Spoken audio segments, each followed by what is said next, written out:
one of the pioneers of podcasting. He's had 2 huge fucking podcast shows, hint, hint, podcast show, and PK. We have 3 amazing sponsors with us this week. Jordy, how the hell have you been? I was also on Drunk Sex as well. I was a member of that too. Definitely. Nobody heard of that one. Nope, I haven't. I got more Wings lore to learn.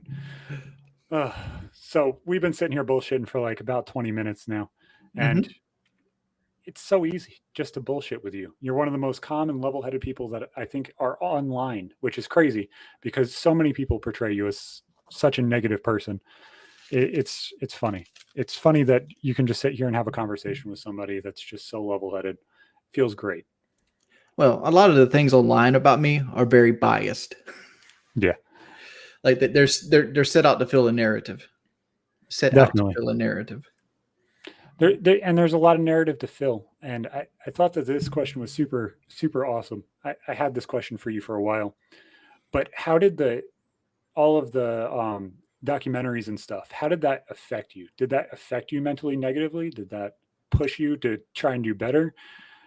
Like I'd have to ask for like a timeline on it, honestly. Like certain ones affected me more negatively than others.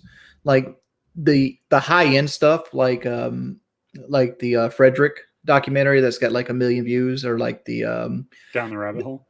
Yeah, Down the Rabbit Hole. Yeah, that one, and like the Medicure one. Yeah, they got a lot of views. Those didn't affect me hardly. Those actually, if anything, helped my mental health. And the reason why is I was on happy pills at that point. Yeah. And like the problem with me, and like with a lot of people, I have a brain that isn't built quite right. Like it doesn't create enough serotonin to properly allow me to make adult choices. And it basically makes me in this like place where like if I'm not on it, I worry a lot and I stress, and I'm very foreboding and crestfallen about the future, because like I worry about failing because failure is such a intimate part of my life. Like I've failed so many times at weight loss. Like it just like recently I had like a weight loss surgery and I'm doing terrible at it too. Right. And like to me, like Jordy and failure go hand in hand, or like really good bed partners. Yeah. And like, so like it's the expectation, not something it's not the outcome. Right. I expect to fail, and if I don't fail, it's a surprise. Now, did that start as like a child? Did you always feel like you were struggling doing things, and failure was a normality as a child? Because that's how I felt. Like a lot of my childhood, I'll tell this in fast forward because I've already explained it. My brother passed away when he was born. So a lot of my childhood was always trying to live up to the expectation of what my brother would have been and everything else, because it's like that's what was portrayed. So it was a very heavy struggle in that circumstance of always feeling like I'm not enough, always feeling like I could do better, always feeling like I have to do better. It was a very, very intimate kind of thing. Did that happen when you were hanging out in the ghetto and all that stuff? Or did that happen when you started turning into an adult?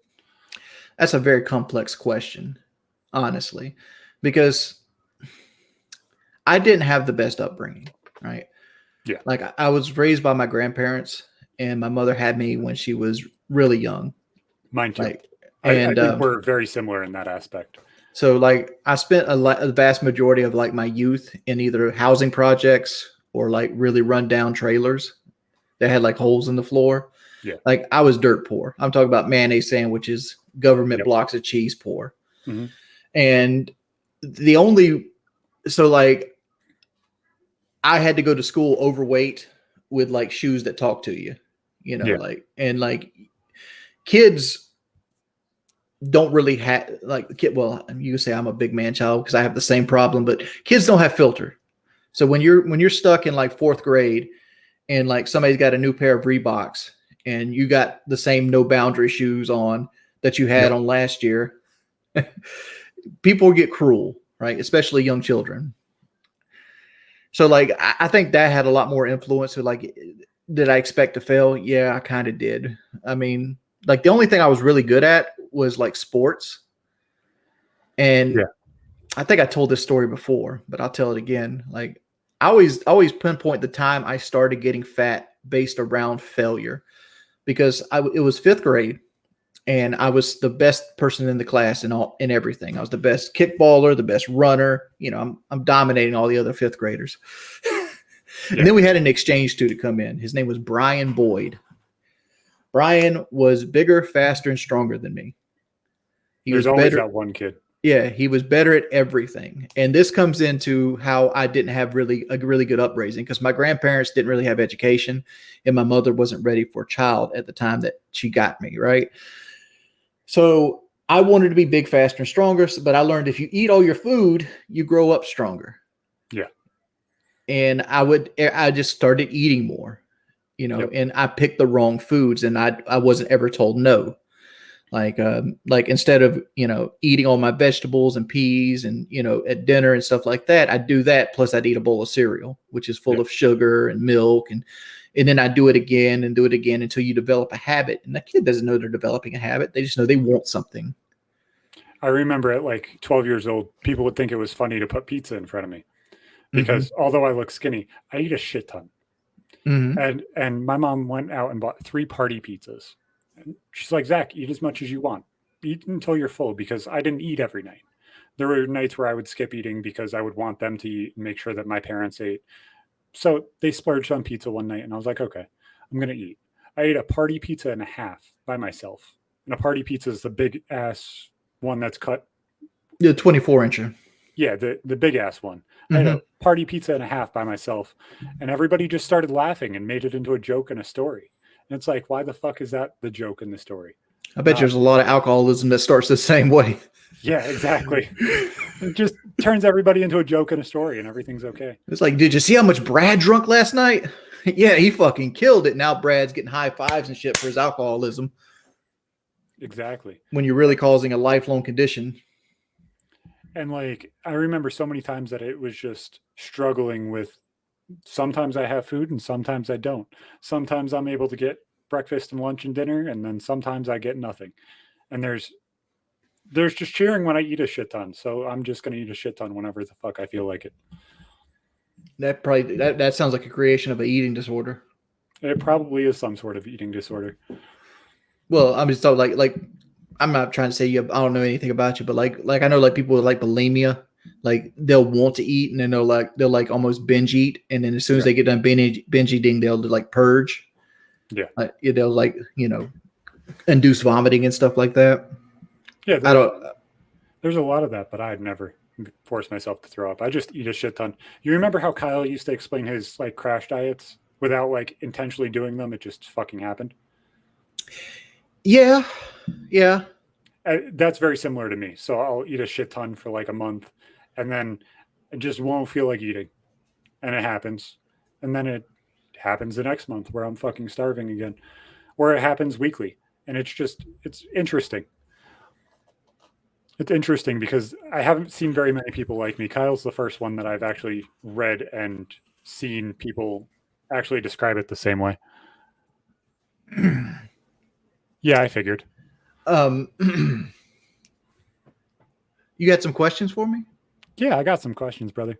All right. So I just wanted to intertwine them with our conversation so that way it felt more natural and stuff like that. I didn't know how to segue from that. No, it's all good. So if Twitch and YouTube would cease to exist tomorrow, what would your next move be?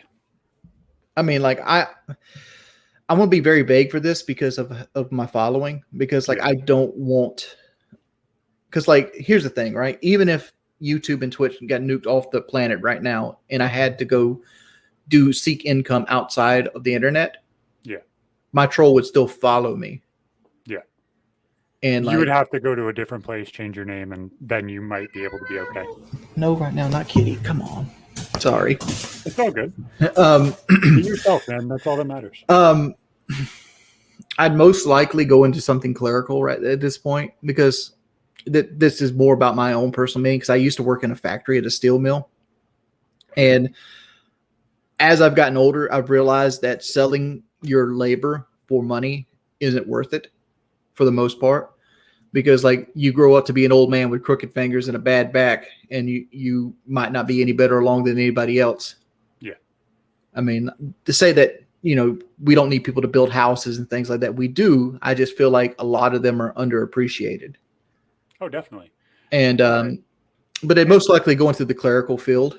And like to piggyback off of that, you said for a little while that you planned on going back to school as a way to get out of Twitch, a way to get out of YouTube. Mm-hmm. Is that still what you see yourself doing, or is that what you wouldn't do that anymore? You would just go clerical and do some computer job where you're able to just type a whole bunch of shit. Here's the thing, right, with that. Like that's the idea, right? And the reason that's not happened is because you get comfortable. Yeah. Right. Comfort is anti like bettering yourself. Definitely. And what it is I got comfortable. Like I made more than enough money. I was putting, a couple $1,000s a month into my savings account that I didn't have to touch. I was coasting at this point in life, like I paid my house off and everything. And then, somebody throws a wrench into all that and, shit happens. But like, if I had a dream of what job I would do after YouTube and Twitch, it would be something that helps people. Like, cause like, to me, like the pinnacle of living is getting people gas on the side of the road. Yeah. Or like seeing somebody walk in the rain and tell them jump on in, let me take you home or something like that. I enjoy the aspect of helping people. And I'd want to do a job that even if I had a shitty day, I could at least look at myself in the mirror and be like, somebody's life is better today because I woke up. Yeah.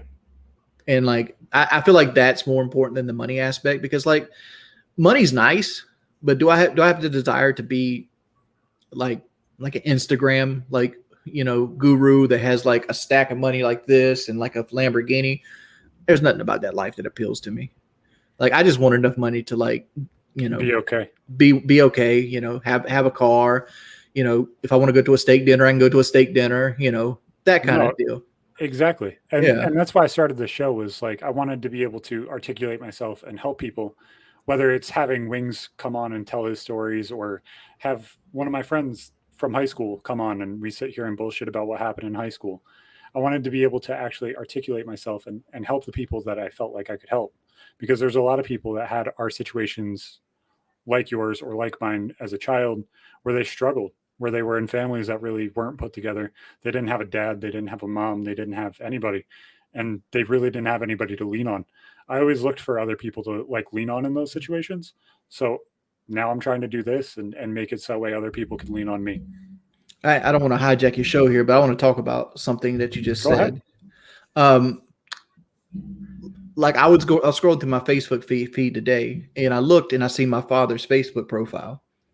And on his profile, it had one of those banners that said, "I got vaccinated" on it. Yeah. So I screenshotted it and I sent it over to my mother, and I go, "He got vaccinated. When you getting vaccinated?" Yeah. And for anybody that doesn't know me, my parents are hardcore Fox News advocates. Yeah. I don't even want to call them conservatives at this point. They're just Fox News political. Like whatever Fox News is, that's what they are. Right. Yeah. And she goes, "I'm not getting the vaccine." Yeah. And like, it bothered me. Right. Because I just recently lost my grandmother. My grandmother was a huge person in my life. Yeah. Granted, she didn't make all the best choices, but still, she was my grandma. She was my homie, the whole nine. Yeah. And I sat there for an hour trying to convince this woman to get a vaccine. And like her responses were like, "Your doctor will just tell me what the government told him to tell him." Like this deep rabbit hole. And that she wants to take like a livestock dewormer in case she gets sick from COVID-19. Yeah. Have you heard this? Yeah, I've heard some of the stories of Joe Rogan and that kind of stuff. It's weird because like dealing with the situation that I'm in and taking care of 3 kids daily, and one of them who has a severe lung issue, I didn't want to get the vaccine. And the reason I didn't get the vaccine is because I felt like if I got sick, where the vaccine happens, because my immune system's pretty good, but sometimes when you get a vaccine, you get extremely sick. My wife developed seizures because of it. I was like, I can't take a week off of taking care of kids. Mm-hmm. I just can't. So either I have to do it and hope that I don't get sick. I don't leave the house ever, so what the hell's the point? And as of right now, things were dying down until Delta decided to rear its ugly head. So I was like, okay, I feel like I'm okay enough to not get the vaccine. I'm home all the time. I take care of my kids, and that's all I Well, do. I didn't know you didn't get the vaccine, but you're also not a 50-year-old woman that smoked most of her life. No, I am a 27-year-old man who works his ass off and is actually in pretty good health. Yeah, but you got to look at this side. Like right now, like Oscar De La Hoya is in the hospital with COVID-19. Yeah. And it's like, he's probably in better shape than both of us. Yep, probably. And it's like, I just wish I knew how to convince her to get this vaccine instead. Because like, she doesn't have babies. All her kids are grown. All her babies have babies. All she does, and she sits at home and stuff like this. But at the same time, it's like, if you get COVID, you will die. Yeah. It's like I worry about other people and say, hey, I'm worried about you. I want you to get the vaccine. Like I told my grandparents, be first in line to get the vaccine. I want to make sure that you're taken care of and everything else. Because even if they have to get boosters, I want them to be taken care of. Mm-hmm. I'm not worried about myself. I'm worried about my kids. I don't go anywhere. My kids do. So if they get sick, I need to be okay enough to take care of them. So what's your? I don't know where you live at, but like I live here in New York. Like here in South Carolina, like they're not making people wear masks at all at school or anything like that. And like we have something like 3,200 kids in quarantine right now, like in our area, like in our little county, which we have the biggest county in South Carolina. But regardless, it's like, what do you think these kids are going to do? They're going to go back home. They're going to give it to their grandparents or anybody that's immobile. They're going to, kids touch things. They'll rub their nose and put it right on door handles and everything else. Granted, COVID's done mainly by spit particles and things like that when it's transferred. That's the thing that bothers me. And my grandparents kept telling me this. Well, they bring it home to grandma and grandpa. Who the fuck is going to grandma and grandpa's house right now? Sometimes some situations, especially like where I live at in the South, a lot of families are intertwined. Like I took care of my grandmother, right? Yeah. Because like she couldn't afford to live on her own toward the end of her life because all she got was my grandfather's Social Security check, and it was like $1,200 a month.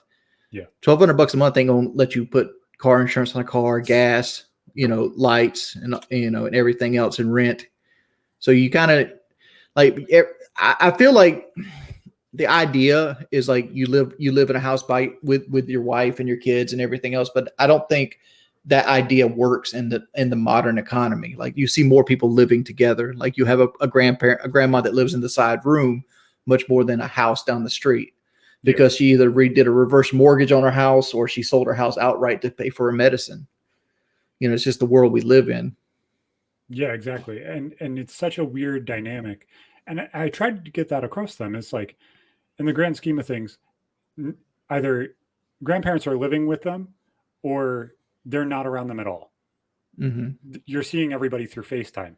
So the grand scheme of things of everybody getting grandma and grandpa sick is kind of disjointed in a way. Yeah, but what if your kids go to school and come home and get you sick? And like you wanted to take a week off because you're worried about getting sick, but like, the side effect of COVID is death. Side effect of a lot of things are death. Yeah. And that's but see, you're trading off like Pfizer, for example, has very little side effects. Like you could actually go out and seek a Pfizer shot out versus like a Moderna. Yeah. Because like I had Pfizer, and all it did to me was like give me a little sore spot on my arm for like 6 hours. Yeah. And it's interesting because there's so many different people that have different side effects from them. Like this is the first time, at least in my lifetime, where we've actually gotten a vaccine that's completely intertwined with what's going on in the world. Mm-hmm. I was going to say polio, but we're a little too young for polio vaccines. Wings, I think in all honesty, you're a little too young for polio talk. I definitely am. Yeah, but I'm just saying polio was like a big thing because people they had iron lungs and kids were like falling down and couldn't walk and stuff because it like attacked your spinal cord. Yeah. It's interesting to say the least, but I think in the grand scheme of things, it's been too politicized. I think a lot of people needed the ability to make their own choices. give them the opportunity and say, hey, this is what's going to happen if we don't get everybody vaccinated, but leave it up to the people, because the places that should be mandating it are places like college, not the grocery store. Mm-hmm. Like mandating it to go into the grocery store or get food. What's going to happen if somebody ends up dying because they can't feed themselves? They're stupid because they didn't get a vaccine to go shopping, but it's kind of stupid. I would look at it this way. It's like, if you're going to mandate it to be in the grocery store, the grocery store should at least have like a service where like you can like list your items and they can pack them for you. And there's like little lockers or something that they can put your food in, and you just come and pick them up from the lockers. It's insane. I live in New York, so obviously my state is so much more exaggerated than everywhere else, where you have because that wouldn't work in New York because somebody be crowbarring the lockers open. Well, I'm just saying in the amount of people. Yeah, it's insane. It really is. So let's get off COVID talk because the chat is going fucking insane. Chat is going fucking crazy. Well, I just want one more point before we get off this. Go ahead. Just imagine if people turned against the polio vaccine as they did the COVID vaccine, and polio was still around right now because of that. That's the fear, is you keep it in circulation enough that it mutates multiple times. Like right now, we just had another spike from the Delta variant. Yeah. Because it's still around, and the Delta variant will turn into something else if it stays around. Yeah. Well, it's already starting to. Yeah. I forgot what it's called. It's like Moo or something like that. And then next thing you know, we got to get more vaccines and more things. Yep. And I understand independent freedoms and personal choice, but sometimes you got to do things for the greater good. And like this whole idea that people are out here to fuck with you. It's like it's like I was trying to tell my mother today, the American government stands nothing for people to die, right? Like it'd make more sense if they wanted you to be healthy so they could get more work out of you. Like if you're dead to them, you don't pay taxes, you don't do anything else. And here's another plot of your whole, like people in India are dying of COVID. The American government don't give a shit about people in India dying from COVID, but they're getting the same vaccine as us. Yeah, it's a worldwide pandemic. Exactly. So topic of politics, we'll stay there because I think your change in your political ideology is actually extremely interesting. Mm-hmm. I love politics. I love having political conversations and stuff like that. And you see very early on in PK, you were very, very right-leaning. You were probably more right-leaning than Kyle, which is surprising. More right-leaning than the YouTube gun guy. Most people wouldn't expect that.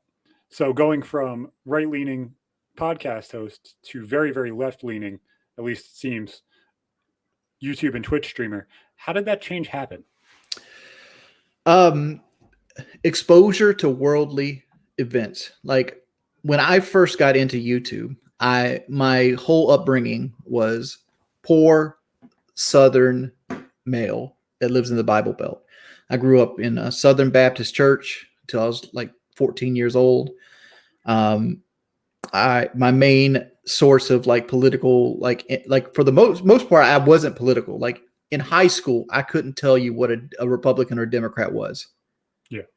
Like if you told me, are you Republican or Democrat? I just guess, right? Because I cared nothing about politics when I hit 9th grade.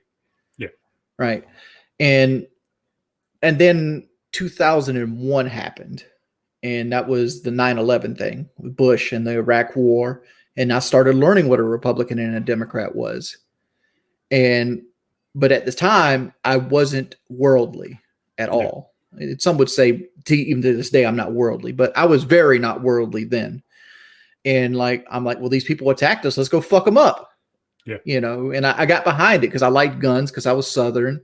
And like they were on the news or like the AH-64 Apache gunship. And they're like, show all these like schematics off like what the ship can do and like how fast the tanks are driving into, you know, Afghanistan and Iraq and like how we're taking over cities at like record breaking paces and stuff like that.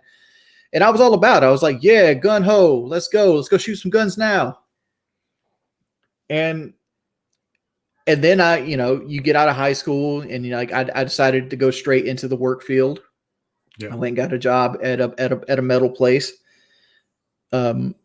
a factory. Like I went and got a factory job because like factory jobs paid the most money around here. Like I still live in a part of the world where like if you got a good factory job, you're considered at the top of the food chain.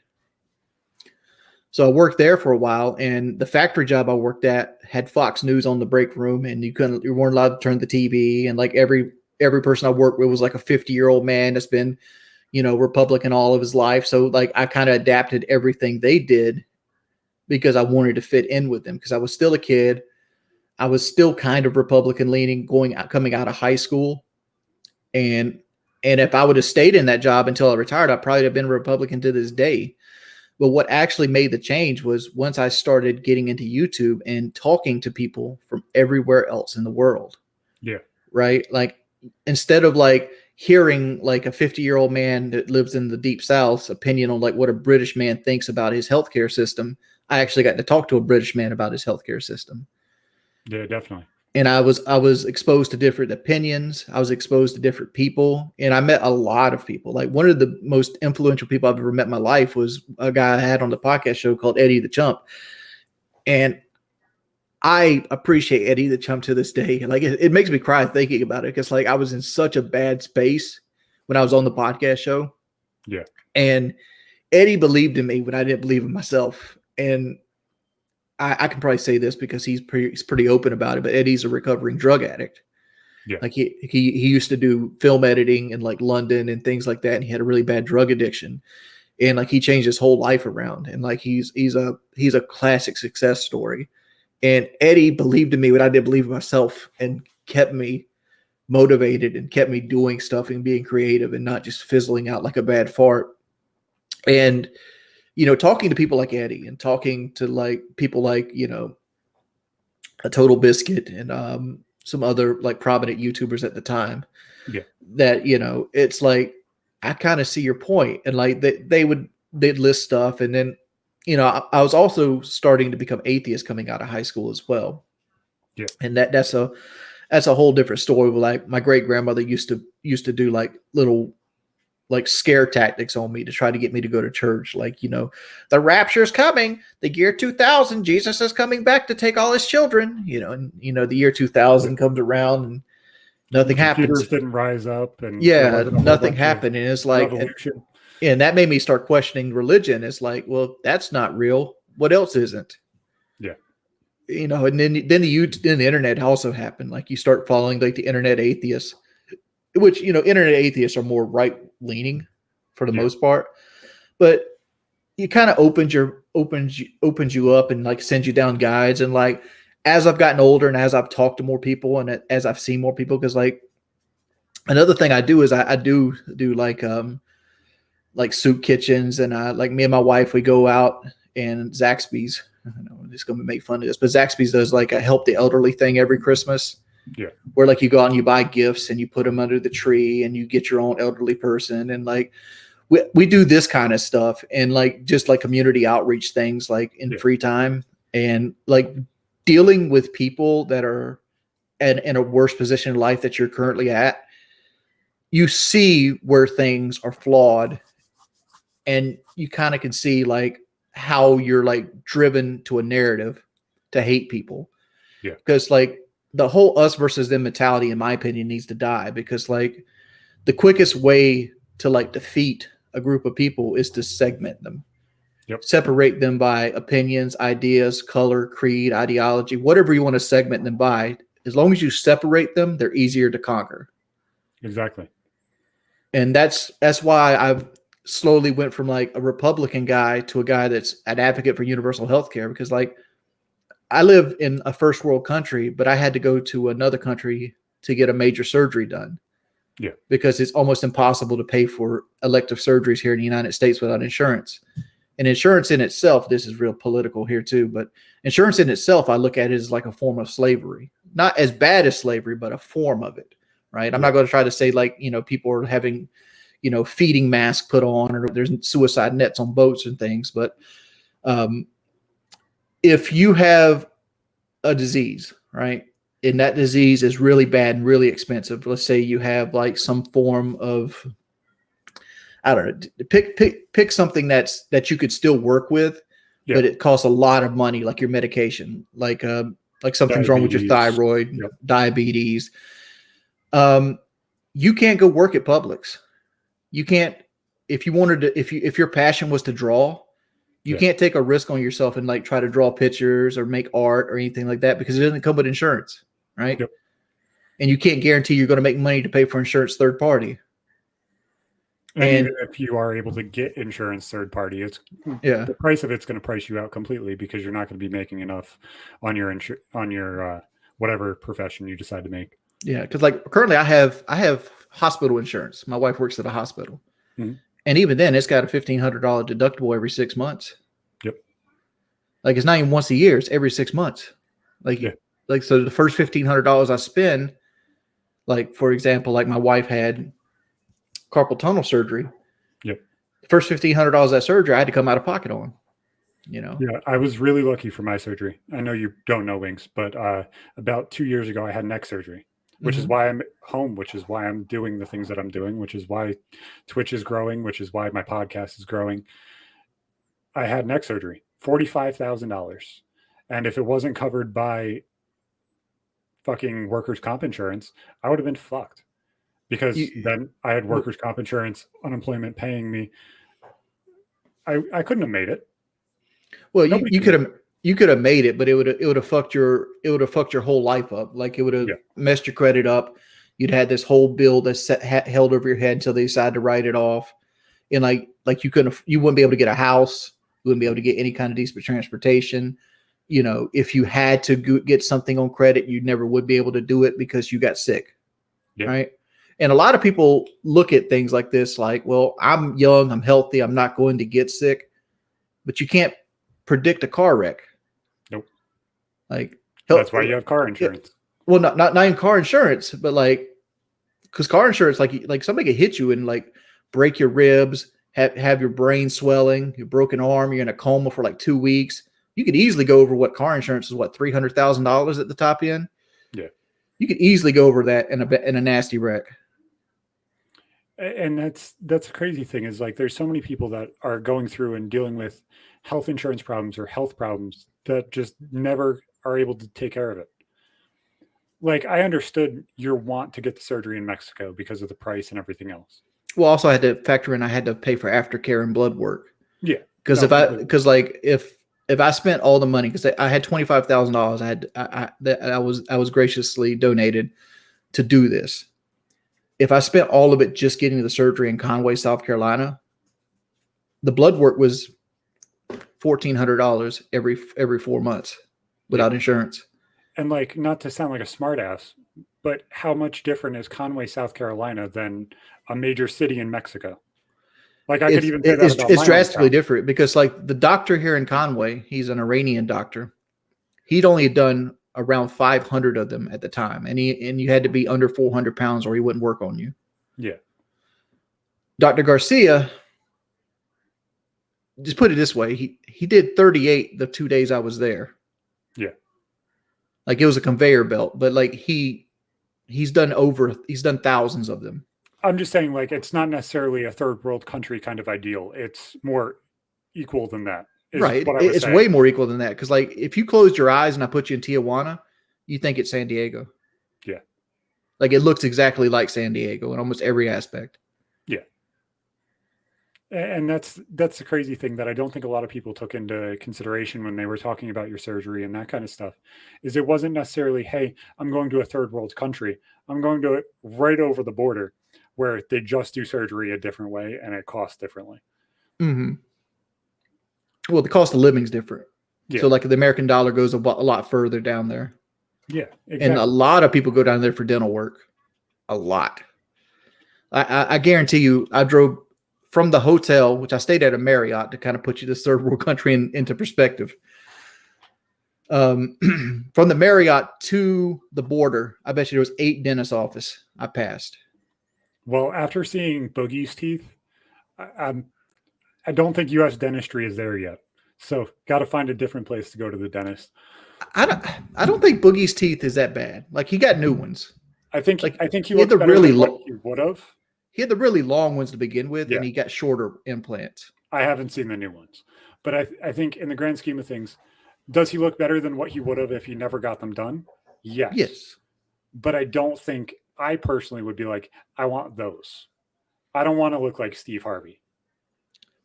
But here's another thing. Like, dentures bother me because I like to be able to touch the top of my roof of my mouth, right? Yeah. So like if I had a choice and money was an option, I'd go with implants over dentures. Yeah.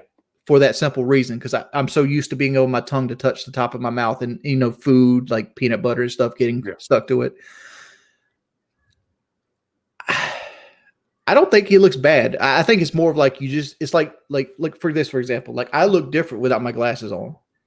Yeah. Like taking my glasses off makes me look like a different person to you because you see me with my glasses on so much. And I think the thing with Boogie is him having big white teeth is just a change that was like a system shock change for people. Well, here is the difference in between his old teeth and his new teeth. Share it right on stream. Yeah. Obviously, he looks better. I don't think anybody could say that he doesn't look better. I'm just saying that I don't think that in the grand scheme of things, I would be like, yes, I think his teeth are the top tier teeth that they possibly could be. Well, you also got to look at it this way. Even take vanity out of it. Yeah. Imagine how much problems his old teeth caused him, like in maybe Pain. Gum line infections, cracks in the crown, because he obviously didn't take care of his teeth that well, right? Because I recently had a tooth problem. People wanted to pretend like I didn't try to take care of my teeth, right? I got baby teeth, but like I had a wisdom tooth that I never had taken out because I never really, because like when I worked at the metal factory, we didn't have dental insurance, right? Yeah. So like, because dental insurance doesn't come with every healthcare package. No, definitely not. And, let alone mental health, let alone anything crazier. Right. And so like I had wisdom teeth and wisdom teeth problems. I just worked through it because I didn't want to come out of pocket because dentistry can be a small car worth the cost quickly. Yep. They do loans at dentist office for a reason. Yeah. Everybody's approved and they just want it now. Mm-hmm. And it's like, for example, like if I was to get I have 3 wisdom teeth I need to have surgically removed now, which my insurance covers 80%. So I'd only come out of pocket like $1,200. But that's still like $5,000 if I was going to do it off the cuff. Yeah. Like out of pocket. Definitely. So let's go into ads and then we'll find another topic. Boys, many of you have seen that everyone and their grandma is trading cryptos like Dogecoin and Bitcoin. You want to join them and make free money right now? Join Robinhood using the link down in the chat or in the comments. And you could start selling to get your down payment to the moon. You have a chance to get a stock in between $1 to $500. Come join Real Men Talk Shit and millions of others using Robinhood as their crypto trading application. Also, Blue Chew. Boys, so many people have problems feeling confident in the bedroom, whether that's because of depression or other medical issues, or even the want to perform better. Go give the free trial of Blue Chew a try. You want to feel like a god and nothing will get in your way? Take Blue Chew. They take the time to check and make sure that you're healthy enough to take it and it won't hurt you. You just pay shipping and handling and they give you your first shipment free. Use the link down in the description in the comments and you will feel like a naked Greek god. Make sure to check out Blue Chew and Robinhood. They're the sponsors for this podcast. I don't want to comment on your sponsors. Oh, go ahead. But a naked Greek god, weren't the Greek men known for being like very small more as like penises? Not because they were naked all the time. Obviously, if you're naked all the time, you're going to be at least semi-confident. Yeah, but they had statues and they didn't even, if that's the exaggeration of their statues. Yeah. It definitely looked better than a naked Greek god is what the joke is. Yeah. I thought it was pretty funny. So I thought of this and I wanted to ask you, first off, congratulations. It is the 10-year anniversary of the 1v1. Oh yeah. How does that still affect you to this day, or did it end that night, or did it affect you longer term than that? I'd say about 6 months.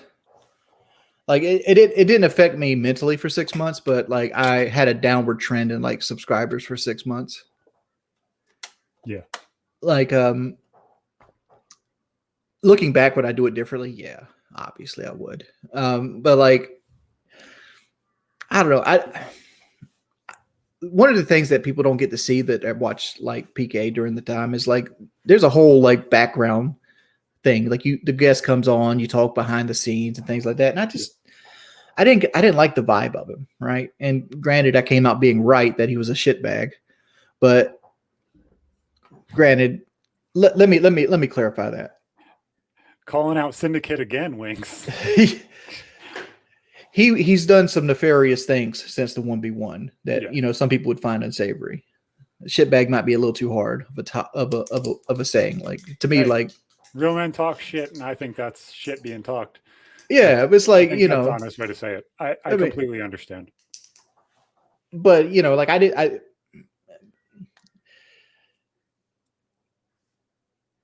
I still to this day I'm going to make the wilder excuse that 1v1s are played with radar sweeping. Yeah. Because it's an element of gun skill, not a hide and seek game. Yeah. And I felt like he played hide and seek better than me. But I also reacted like an immature child. And that's because I was an immature child. And like, a lot of people won't agree with this, but like I was 24 at the time. I'm 35 now. So it's like I don't feel like I actually grew up until I was about 28. Because you need life experiences to grow up. You need hardship. You need something to test you before, and you have to make hard choices before you grow up. So the timeline's different for everybody, right? Yeah. I don't know. Like, I don't know how it affected me in the long term. I think I can't say it humbled me because it didn't. Right? Because I looked at it in a way of like, 9 out of 10 times I win that 1v1, and what happened was the 10%. Yeah, aren't you supposed to play at least the best 2 out of 3? That might have happened, but I kind of got so upset that the radar sweeping wasn't on and I was losing, and it is what it is. I lost. Yeah. But it's a video game nobody gives a fuck about. What is your KD in Black Ops 1 right now? Who cares, right? No fucking idea. Nobody gives a fuck, right? 1 in how many years now? Right. It's pointless. It's a pointless achievement in a video game that it only matters to you. Yeah. With how different the world is now, I think it's insane to be like, wow, that happened 10 years ago. Because so many things happen in your life every single day, and it doesn't like timestamp, hey, this happened on this day. But Wings losing a 1v1 because of how many times it's been brought up culture-wise on YouTube and stuff like that, it's a turning point in YouTube, which is why it's so symbolic of like, hey, if you won that 1v1, nothing would happen. I'd been a shitbag if I won the 1v1 too. It was a catch-22. If I went in there and I beat him 8-0, 10-0, and he had no chance, well, he's a British guy on a bad connection. He's a zombie player. You're expected to win. Like I was going to be the loser either way. Yeah, definitely. And I think that's the part that a lot of people don't understand. Did you ever give any thought to actually redoing it when Keemstar offered for the run? Most definitely. Like, I don't know what fell apart, but like when the remaster came out, like I thought like, yeah, this would be fun. Let's 1v1 again on Bog. Yeah. And it just never came to fruition. Like I would have done it for free, honestly. Win or lose, it doesn't matter. Who gives a shit? It'd be interesting. It's 10 years. Let's try and see if we can get it done. I mean, if he wants to, we can fire remaster up. Exactly. Who doesn't fucking love COD 4 Remastered? It's fucking a masterpiece. I mean, if we want to, we can do it on Beach Bog. The new one. What did you play the remaster? Yes, I only played the remastered. Infinite Warfare was absolute garbage. Yeah. What did you think of Beach Bog? I liked it. I liked the fact that Wall completely railed off the middle lane, which kind of made it super, super interesting. And they also put in walls on the right side to kind of help you move to the left, so the Marines the Afghans would have a chance against the Marines. Yeah, they also blocked off the spawn traps. That way you can't shoot through the window. Mm-hmm. So that way people didn't spawn in bottom spawn.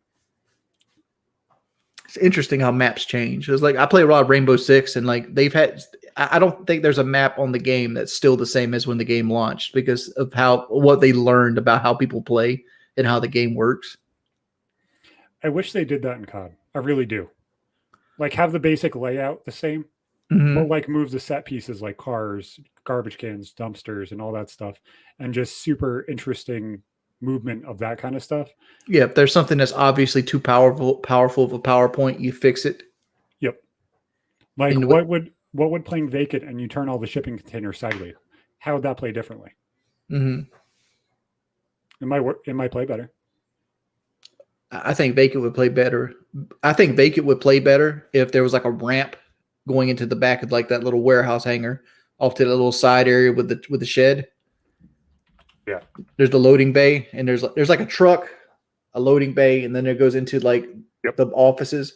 There was like a ramp or a side door that you could get in that way instead of having to go through the warehouse to get into the offices. I think that would play better. Because it feels like you can't get outside once you get stuck in the offices. Once you get stuck anywhere in that map. I also think that if it was a one level map, like instead of having to jump on the dumpsters to get inside the windows, you were just able to like just hop into the windows. It would make it so much smoother as well. Or you could also add like the roof aspect in the little mini garden. Yeah. Like be able to, I don't know. I think that would just make it. You generally with Call of Duty, when you add levels, it makes the maps worse. Yeah. From my understanding, like Favela is a shit map. Yep. And Favela is a shit map. Why? Because there's like 3 levels you can get shot from and die in nanoseconds. Bye, kitty. So that leads me to say, what's your favorite COD? Black Ops 3. Black Ops 3. Yes. Black Ops 3 is the only Call of Duty I've played in the last decade that I actually wanted to play. Yeah. It's surprising because of how different that movement is that you're like, that's my favorite. Because I always picture you as the camping guy. I expected Modern Warfare 3, Black Ops 2. I camped in Black Ops 3. Oh, I know you did. I'm just saying, like you would expect Modern Warfare 2, you would expect Modern Warfare 3, Black Ops 2. The maps Modern Warfare 3 was hard to camp in. And let me put a caveat, asterisk here. I played Modern Warfare 3 on the PS3 mainly. And the PS3 SitRep Pro didn't work. Yeah. So the footsteps were almost 100% quiet on PS3. Or it might have been vice versa. Whatever platform SitRep Pro didn't work. And they never fixed it. SitRep Pro made footsteps louder. No, I know. It's interesting because it's like my favorite COD is Modern Warfare 2. That's when I started playing. We're actually doing a Road to Commander on my YouTube channel right now for Modern Warfare 2, the remaster that's online, the IW4X. So like we have a whole bunch of bots and stuff that are the hardest bots you possibly can put in. One of them's named Wings of Redemption. One of them's named Woody, because we thought it would be funny to like sit there and play with everybody and play Modern Warfare 2. Just like everybody wanted to. Everybody wanted to play with Wings on Modern Warfare 2. And then it's really funny when you get sniped by fucking Woody's gamer tag, and Woody's gamer tag goes on a 20 kill streak with a fucking sniper rifle. Yeah, that never would happen in real life. Yeah. Woody was good, but he was not a sniper. No, and he's sitting there spamming a Barrett 50 cal, and it makes you just die laughing because I can see Woody spamming a Barrett 50 cal to get kills. You might not believe this because Woody was known as the unexceptional gamer. But Woody was actually one of the best 1v1ers in Modern Warfare 2. Yeah. Like he was legit, like low key, like a savant at 1v1ing. Yeah. It's all of that being able to focus hyperly and just paying attention to one person instead of having to pay attention to 10. 1v1ing is so much easier when you're able to super hyper focus on things. It makes it 10 times easier. Being good, winning a 1v1 means you're good at 1v1s. Yeah. Because like I don't think Kyle's ever beat me at a 1v1 in any Call of Duty. Because he used to get so upset because he played me on Shipment, and Shipment has like these water bottles on the old Call of Duties that's on the ground, and when your character walks over the water bottle, it makes a water bottle sound. It goes boom boom, boom boom, and it always would give him away. And like Kyle used to get so mad, it's like this isn't fair. Yep. Because I'd have these Astros, I'd be turning them up like to the point that it literally would hurt me if gun sounds went off.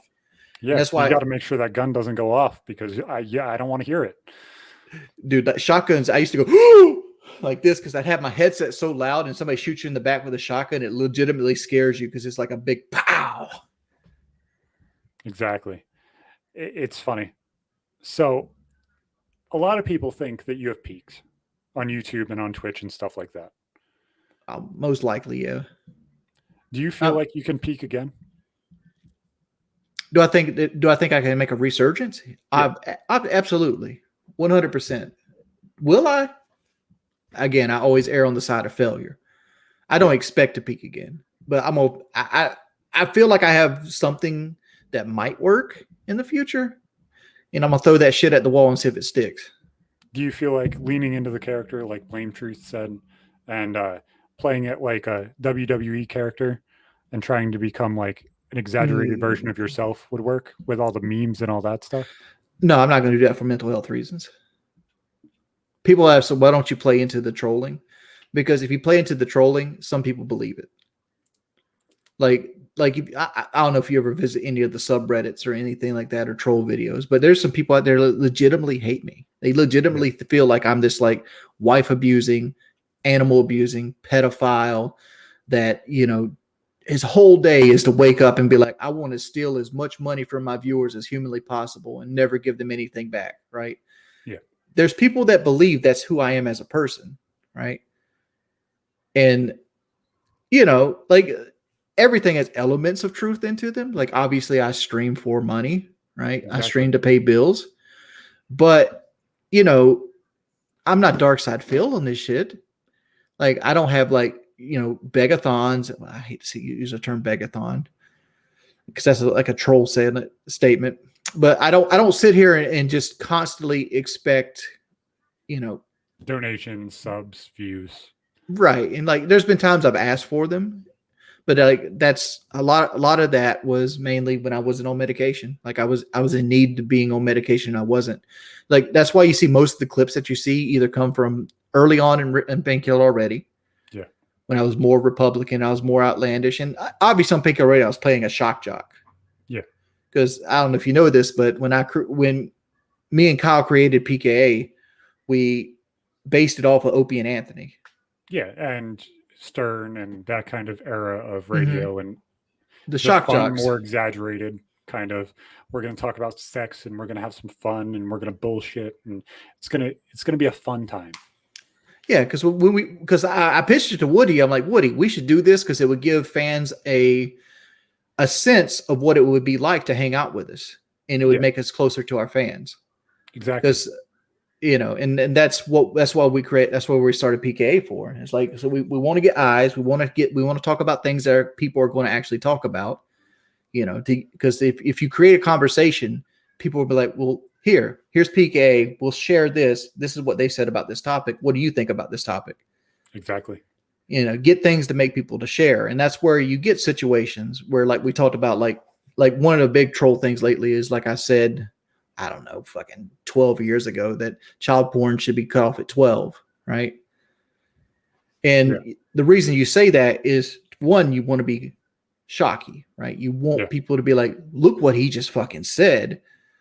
And a lot of part of it is like, you realize what kind of culture we actually live in. Yep.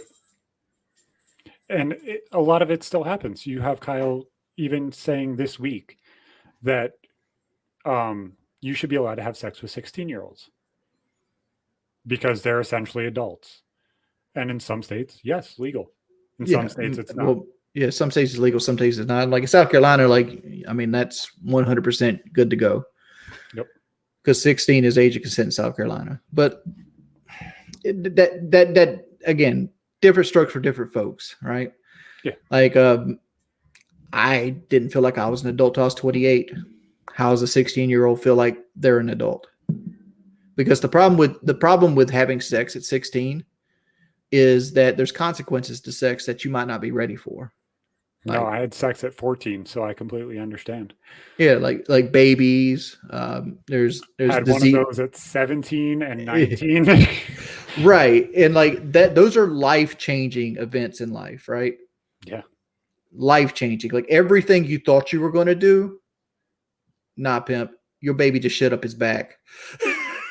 Now it's time to get the pressure washer, hose, shower head out. Yeah. Did any of your babies ever do that? Yeah. All of Were them. Even the new baby. And I was like, how the fuck did I deal with this at 17? Because I have no idea what the fuck I'm doing now. I remember the first time I ever seen that. I was babysitting. I was with Shalene at the time, and like she and one of her friends wanted to go out for dinner, so we decided to babysit their new baby. Yeah. And she went out, and I was looking after the baby, and the thing pooped this mustard yellow concoction all the way up its back to its shoulder blades. Yep. And I'm like, how did you do this? I need an adult. So I had this science teacher when I was in high school, and he knew that I was having a baby, and he thought it was funny. He's like, the best baby shower gift that we got wasn't the crib, wasn't the car seat. Like, I could have bought that stuff. It was always the stuff that I didn't think I needed. It's like, what the fuck did you not think you needed? Diapers? Because that's about like all I got. Mm-hmm. He's like, no. So these people gave us a shower head. And I looked at the guy and I was like, what is this for? So that way she can get off later because I'm not going to be enough anymore. There's not going to be enough time in the day. Mm-hmm. Like, are you trying to make that joke? Because yes, fucking hilarious. But at the same time, no, that's not the joke he was making. He said, no, this one has a pressure washer setting. And I bought one of these because I was smart this time. I bought one. Shower head with a pressure washer setting. It clicks over to the pressure washer setting. Mm-hmm. And after the baby shits up the back, if you don't catch it right away, like if the baby's not in your hands, it'll push through the fabric and it'll go through the entire outfit. And then you'll have to sit there and clean all that shit. Who the fuck wants shit on their clothes? Mm-hmm.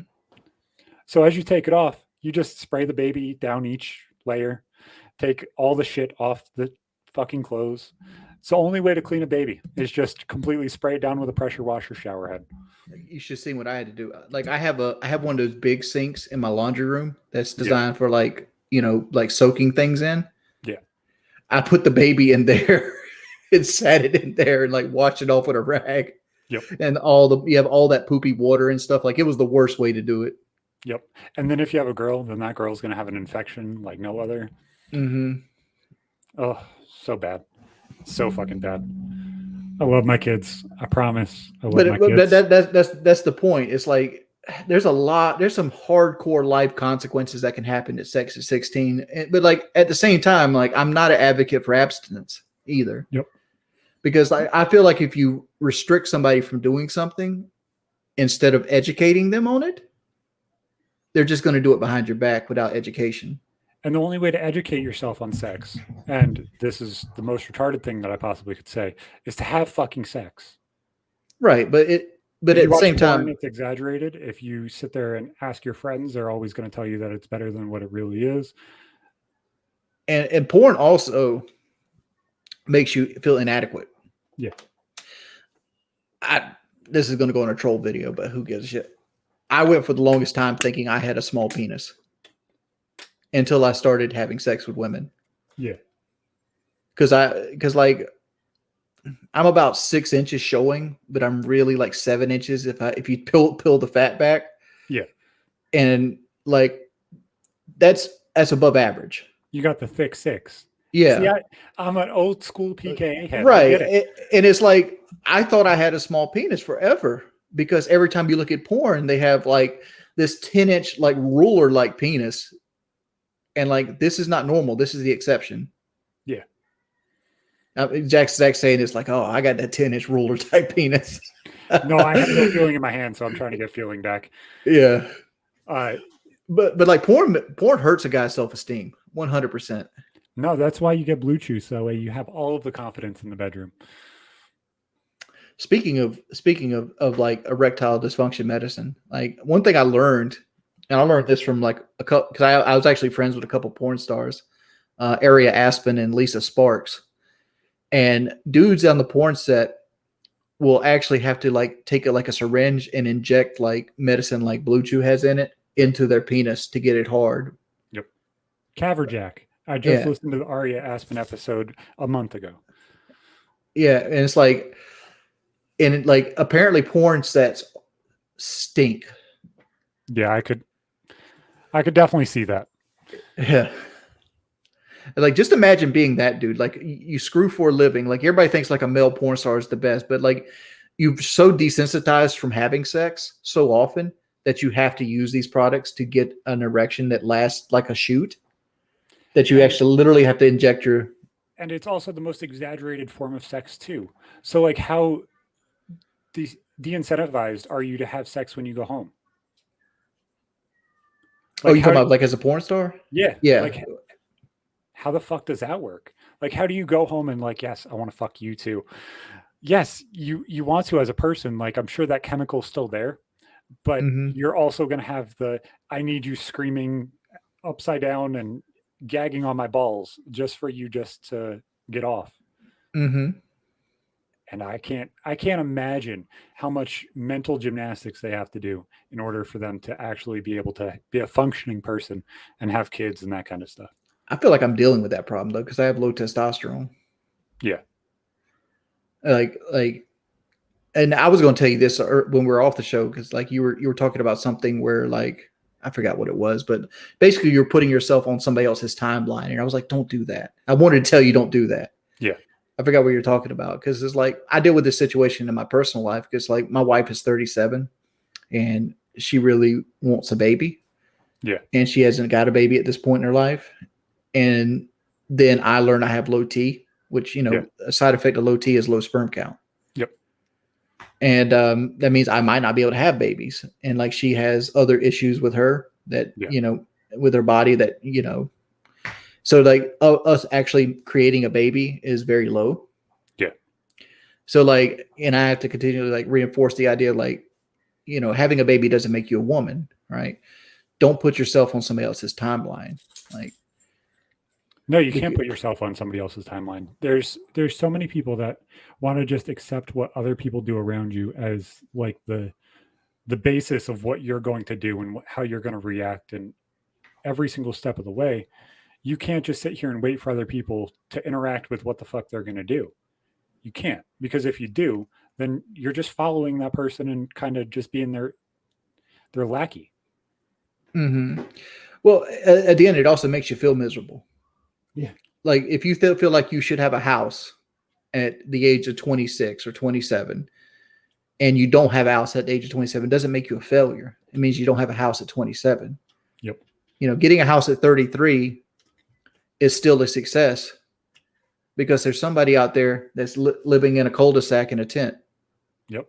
And there's people living in government housing, and there's people that had enough money to buy a house, and instead of doing that, they bought a full shit ton of heroin and meth and everything else. You're not on anybody's timeline because like somebody asked me this question on stream the other day. It's like, I'm 38 and I want to go back to school.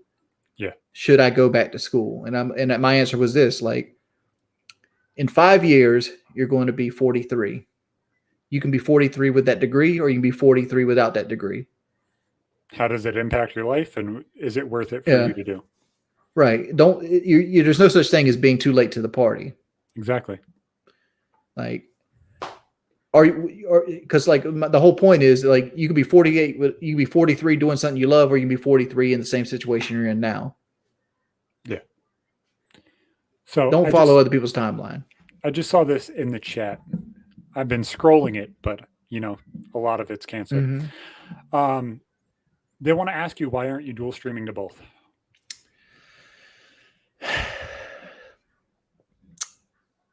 A lot of it is hurt. Like, I feel betrayed by Twitch. Yeah. Because I was a partner for 10 years. Let's say, call it 10 years. Yeah. I want to say 11, but granted, 4 of those 10 years, I didn't really use it. Yeah. But at the same time, I don't feel like I personally did anything wrong, and they threw me away without telling me what I did wrong. They basically gave me the most generic lawyer-based shit ever. They said, you failed to do like section D X1 or something like that. I don't remember what it actually was of your contract. Section D. Yeah. Yeah. I remember having to Google it for a painkiller already and try and go through and figure out what the hell they were trying to say. And like you Google section, I think it was like D D1 Section 6 or something like that. Mm-hmm. And there's no D1 in the contract that they have available for everybody to look at. Right. And like the contract that I personally signed, I signed 10 years ago. Yeah. It's not like they re-up with you every year to be like, hey. No, it was a perpetual contract, right? Yep. We'll pay you at this point of the time. We'll pay you this amount for ads and blah, blah, blah, blah, blah, blah, blah, blah, blah. And I signed that 10 years ago. And people are like, well, why didn't you keep up with the contract? Well, because my last computer had a catastrophic meltdown. I don't know if people remember this, but like there was a period where about 2 weeks that my power supply popped on my computer and wiped my hard drive. Yeah. And I didn't have it backed up or anything. So like my contract was on that computer, which is actually in that place right back there. So it's like, what do you want me to do? Exactly. Ask them for my contract. Like it's hard as hell to talk to Twitch too. Like you can't just like send Twitch an email and get somebody back and they'll actually talk to you like a human being. You are 100%. They have it set up 100% to be as hard to talk to as humanly possible. Yep. And with it now being owned by Amazon, I'm sure it's even harder now than what it was 5 years ago. Oh, when I first got my contract, I was talking to the people who own Twitch on Skype when I got my contract. Yeah. And then they're like, hey, man, would you want to stream with us? I'm like, yeah, shoot me a contract over. Boom, I'm a partner. That's what it took. Yeah. Well, you were much bigger proportionally then than a lot of people are now. Mm-hmm. Yeah, and I was on there before it was Twitch. It's called Justin TV when I signed my contract. Yeah. I think that's even longer than 10 years. Yeah. I think Twitch has been around for 10 years. So that's why I keep going back for 11. I keep wanting to say 11 years. Because I signed in my head, I signed it in 2010. Yeah, and you baffled me when we were sitting in my Discord just chatting and bullshitting. You're like, Zach, you could be a partner, but you're never going to get partner with that name. And I saved it to tell the story. So when I applied for Painkiller already, I joined the $50 Discord. I was like, hey, man, I produce a podcast already. I know what I'm doing. I have a general idea of how to edit. I have a general idea of how to do everything. Let's try it. And they wanted to come up with a nickname for me like Young Jamie on JRE and that kind of stuff. So Kyle took the fact that I had 3 kids, very young. And Woody's like, Zach's young and has 3 kids. So he's 22 and has 3 kids. I'm like, dude, if I was 22 and had 3 kids, my oldest kid would have been born when I was 12. And now they're like, you know what? Hot load. Because we can't call him Bad Decision Zach. We can't call him. There's like 3 other ones that Kyle's run through that are fucking hilarious. Bad Decision Zach, but aren't as catchy as Hot Load Zach. So that's why Hot Load Zach has become the moniker that I go by. Right. But I was saying that like you're still small now. You can change it now and nobody will notice. Yeah. Because like that's going to cost you money in the long run if you do pop. That's my opinion, but you take it for what it is. No, I completely understand that. The only reason I stuck by it and I kept it was because I felt like the name Hot Load Zach and I go to stream on and post it on the PK subreddit or something like that, they'll actually connect it. Whereas it's just some random name, are they really going to connect it? Like if you put your name from Wings to Intense Camping Productions and posted it on the subreddit, half the people would get it. Right, and I understand that, but like here's the other thing though. Let's do foresight. Say I'm Billy. Hi, Billy. Billy watches your podcast, and Billy's mom wants to know what he's watching. He goes, "Oh, I'm watching Hot Load Zach," and she doesn't see what he's actually looking at. Yeah. What does Billy's mom think about? Definitely. He think it's pornography, it's things like that. I mean, and like. A lot of places, like I don't even think you could put that in on like the PlayStation Network as like a gamer tag. I have it.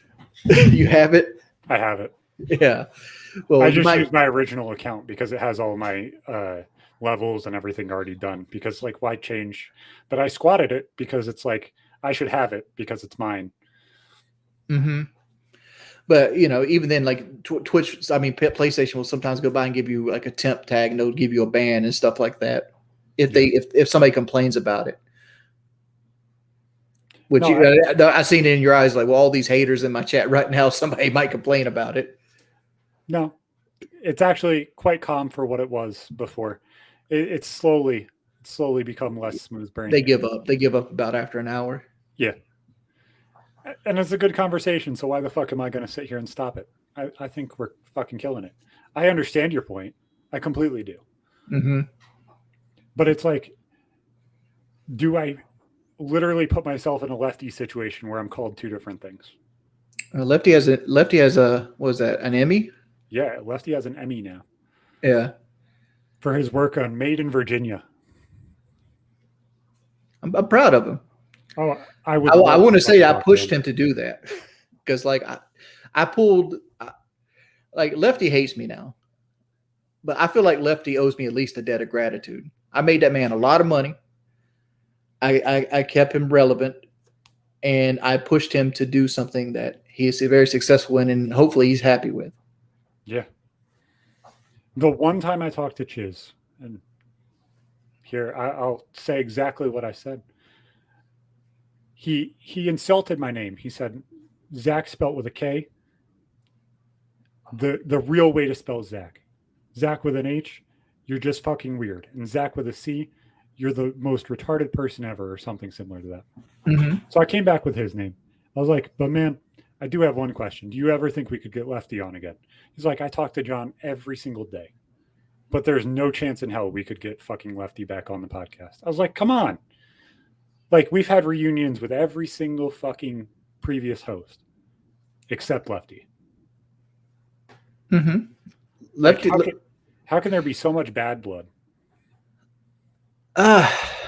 Lefty really didn't like the whole racist moniker that he was given. Yeah. The racist Lefty jokes. And I can see why. That's tainted. Like I don't like most of the stereotypes that people put out there on the internet on me, but there's nothing I can do about it. And he leaned into it. And he bit the bullet and kept going. I was surprised. No, I don't want to put too much of his stuff out there at the same time, but like he was in a situation where he kind of had to bite the bullet. Yeah. Yeah. Like that's the situation he was in. And like, I'm proud of him. I hope he has nothing but success in his life. And if he doesn't like me, it's what it is, but I still like you, Lefty. Everything I ever said was either in fun or something like that. Like when I was a listener, Lefty was my favorite host. Mm-hmm. Like I made sure to watch Lefty show. I sat there and watched streams. I watched everything Lefty. And like you go into the subreddits and everybody's like, fuck Lefty. And I'm surprised. Like I may be weird. I may be a different kind of guy, but Lefty was my favorite for the longest time. I don't even think the PK hosts know what I wanted to do with Lefty. Because like the idea of Lefty being the fourth host, we didn't actively go out and seek out a fourth host. Yeah. Lefty was supposed to be the call guy. Yeah. Like I wanted to implement like calls, like people could call in on PK and have like a guy that sat kind of in the podcast, but he was really just like talking to people in private with his mic muted and trying to find somebody that would legitimately be a good call, like screening people. Yeah, but definitely. If a comment came in, he would come in and still be able to talk because Lefty had a wonderful radio voice. He had a good personality, and he was quick. He's very smart. Exactly. He's extremely intelligent. And like he had everything. And I'm like, this is the guy's a good fit for us. Like even though he didn't bring anything for like viewer wise to us, like because he had the smallest channel at the time and everything else. He had good work ethic. He was smart. He was quick. He had all the tools needed to succeed. Yeah. And that's what I look for with people. Like when I did the podcast show, I didn't go out the podcast show like, who's got the biggest base that I can get the most viewers at? I'm like, who's some dope ass motherfuckers that I can have good conversations with that people most likely like. And I like Jive Turkey is one of the most underrated like COD commentators there ever was. Like he's a legit human being. Like he's one of the coolest dudes I ever met. Definitely. Eddie the Chump, probably one of the smartest individuals I've ever met in my life. Huge change and influence over myself. Yeah. And like, and there's White Boy, it's White Boy 7th Street. He has one of the most unique lives you'll ever see laid. He's a guy that I don't think White Boy's ever had a real job. Like he started out on YouTube and he's did different things his whole life. He's living the fucking dream. Exactly. And like, it's weird because White Boy grew up extremely dirt poor, and myself being extremely dirt poor as I grew up, and I watched him explode. It was like, if White Boy can do it, this white boy can do it. Mm-hmm. At some point, it'll happen.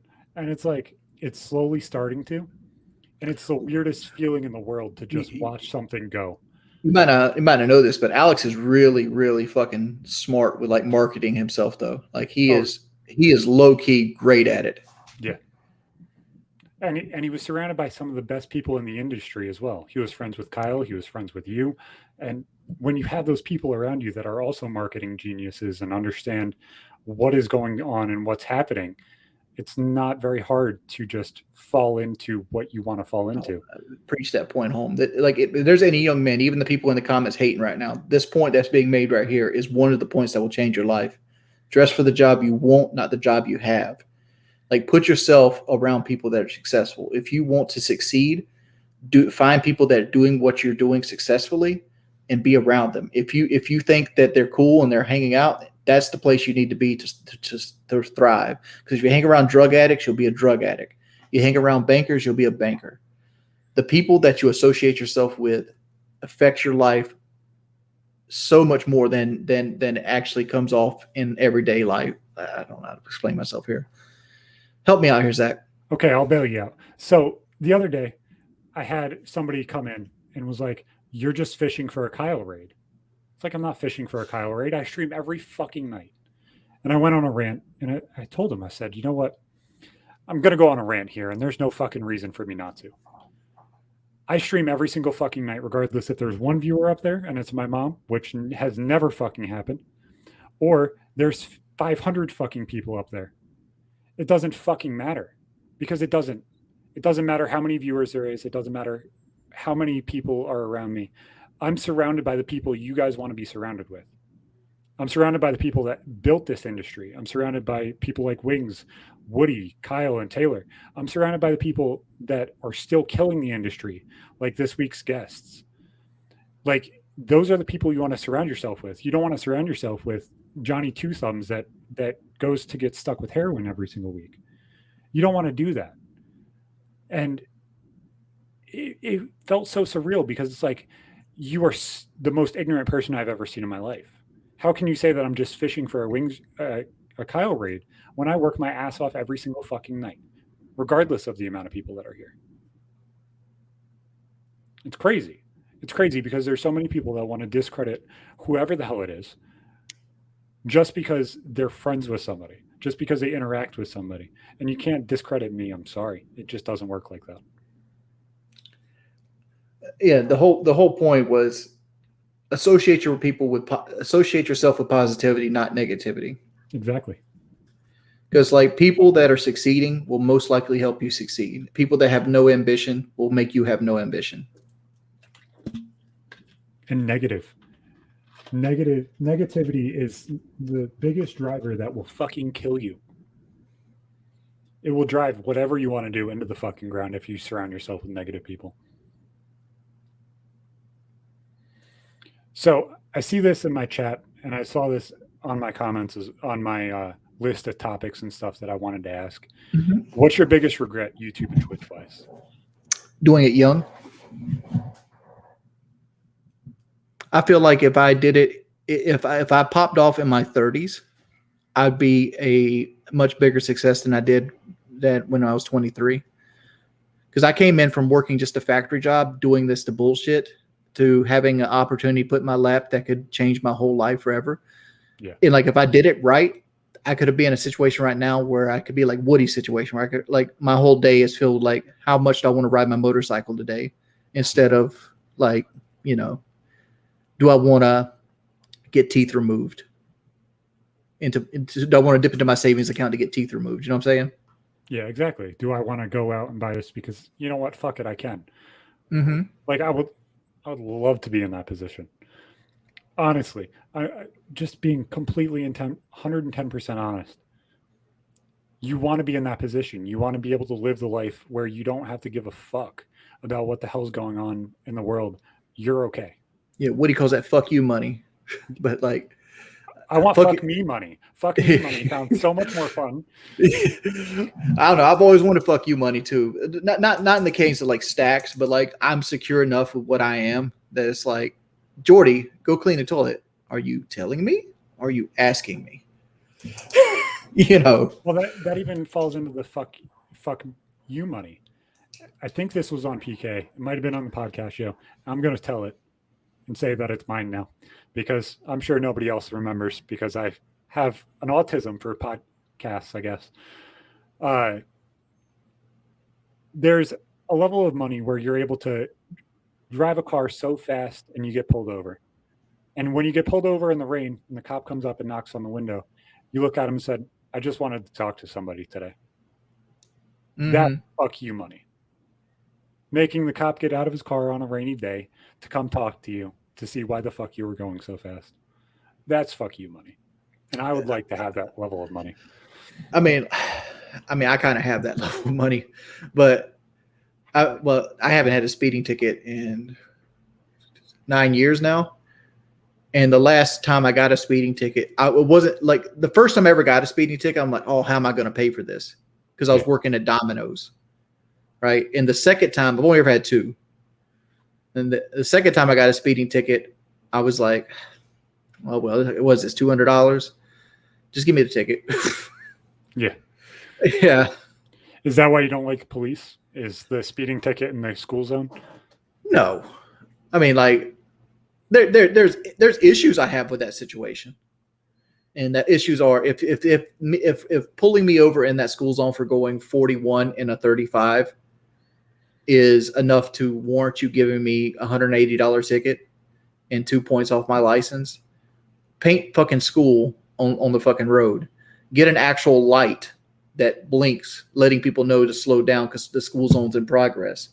Don't have a little white sign that says that has like this in this particular sign. It goes, this road is 35 miles. The road's normally 45, and it goes, this road's 35 miles an hour from the times of 7 a.m. to 8:30 a.m. Monday through Friday, and from 2:30 p.m. to 3:30 p.m. Monday through Friday. And it's all on one little white square sign.